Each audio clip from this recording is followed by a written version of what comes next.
Hello सबको नमस्कार। मैं जेपी सर, आप लोगों को जेपी सर क्लासेस में स्वागत है। आज है 12 अप्रैल। 12 अप्रैल से इंपॉर्टेंट करंट अफेयर लेकर आए जो कि हम हर रोज लेकर आए। आप लोग हर रोज क्या किए, इसको कॉपी में नोट डाउन कीजिए। जो जो हम पढ़ाते हैं ना, वो रोज के इंपॉर्टेंट करंट अफेयर जो कि हर एग्जाम में आएगा ही आएगा। ठीक है, याद रखिएगा कि करंट अफेयर से ज़्यादा आजकल में क्वेश्चन आ रहा है, तो इसीलिए हम करंट अफेयर पर ज़्यादा अब ध्यान दे रहे हैं। ठीक है, तो याद रखिएगा, जरूर आप लोग इस क्लास को देखिए और ज़्यादा से ज़्यादा बच्चे तक शेयर करिए। ठीक है, चलिए स्टार्ट करते हैं करंट अफेयर का। आज का 12 तारीख का पहला क्वेश्चन क्या है, अंतर्राष्ट्रीय मानव अंतरिक्ष उड़ान दिवस कब मनाया गया? अंतर्राष्ट्रीय मानव अंतरिक्ष उड़ान दिवस कब मनाया गया है? 12 अप्रैल को, याद रखिएगा।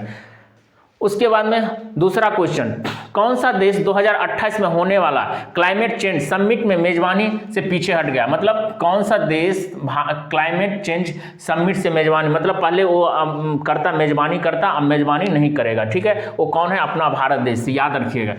यूपीआई पेमेंट में भारत क्या हुआ? सबसे नंबर 1। ये यूपीआई पेमेंट के बारे में कौन बताता है? कौन बताया है? आईएमएफ का मतलब इंटरनेशनल मॉनेटरी फंड, याद रखिएगा।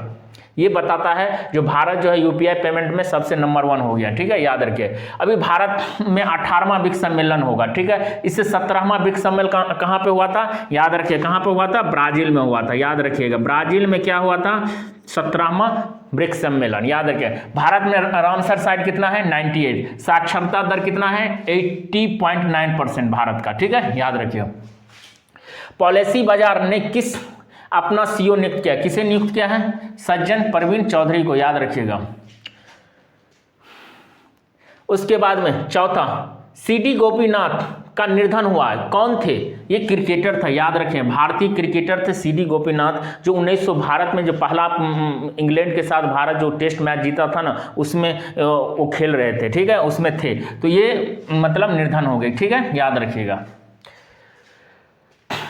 उसके बाद में पांचवा, सिंधी भाषा में भारत के संविधान का नवीनतम संस्करण किसने जारी किया? सिंधी भाषा में, याद रखिएगा। सिंधी भाषा में कौन किया? उपराष्ट्रपति सीपी राधाकृष्णन, याद रखिएगा। ये कहाँ पे किए हैं? दिल्ली में किए हैं, याद रखिएगा। उसके बाद में छठा क्वेश्चन, T20 मैच में 9 विकेट लेने वाला दुनिया का पहला महिला क्रिकेटर कौन बना? महिला क्रिकेटर का बात कर रहा है, याद रखिएगा, महिला। तो ये कौन बना है? लौरा कोडिसो। कहाँ का है ये? ब्राजील का है, याद रखिएगा।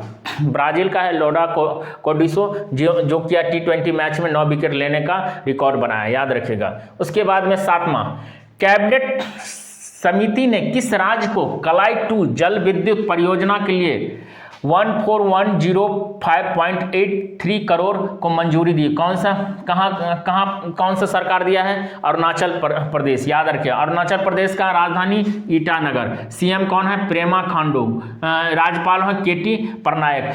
बच्चे बोल रहे थे सर आप जो राज्यपाल पढ़ा रहे हैं ना, बहुत इंपॉर्टेंट, क्योंकि मेरे को एग्जाम कुछ अभी फिलहाल एक तो एग्जाम उसमें उसको बच्चे को ये एग्जाम से राज्यपाल से क्वेश्चन आया हुआ था। ठीक है, तो ये याद रखिएगा। तो इसीलिए बोल रहे हैं जो इससे राज्यपाल से क्वेश्चन आ रहा है।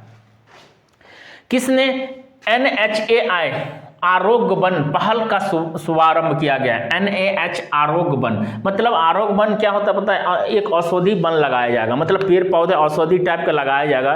वो इससे क्या होगा, मनुष्य के वो जो पेड़ पौधे से वो जो जैसे पहले का आयुर्वेदिक लोग यूज करते थे ना, उसी टाइप का वो वन का ज़्यादा मतलब उस पर जोर दिया गया। कौन? सड़क परिवहन मंत्री कौन है? नितिन गडकरी। ये लगाए, ये बोले। ठीक है, किस पासपोर्ट कार्यालय में ब्रेल और सांकेतिक सेवा शुरू किया गया? भोपाल में, याद रखिएगा। भोपाल कहाँ पे है? मध्य प्रदेश में, याद रखिए। मध्य प्रदेश का सीएम कौन है बताइए आप लोग कमेंट बॉक्स में। वहाँ का राज्यपाल कौन हो, ये भी कमेंट बॉक्स में बताइए। ठीक है, 10वां क्वेश्चन, नारित AI नामक AI टूल किस राज्य पुलिस द्वारा लॉन्च किया गया? किस पुलिस द्वारा लॉन्च किया गया है? याद रखिएगा, गुजरात सरकार द्वारा। ठीक है, गुजरात का राजधानी क्या है? अहमदाबाद। और सीएम क्या है? भूपेंद्र भाई पटेल। और गवर्नर कौन है? वहाँ का राज्यपाल कौन है? आचार्य देवव्रत। और वहाँ पे क्या है, मूंगफली, तमाकुल और जीरा में राज्य में सबसे नंबर 1 पे कौन है, गुजरात, याद रखिएगा। तो ये जो हम आपको 10 क्वेश्चन पढ़ाए ना, बहुत इंपॉर्टेंट है, आप लोग जरूर इसको कॉपी में नोट डाउन करिए और इसको पढ़िए। बार बार पढ़ने से आप क्या होंगे, उसको याद हो जाएगा और उससे क्या हो जाएगा, आपको एग्जाम जब आएगा तो उसमें बहुत ज़्यादा फायदा मिलेगा। ठीक है, तो फिर मिलते हैं नेक्स्ट क्लास में। Thank you.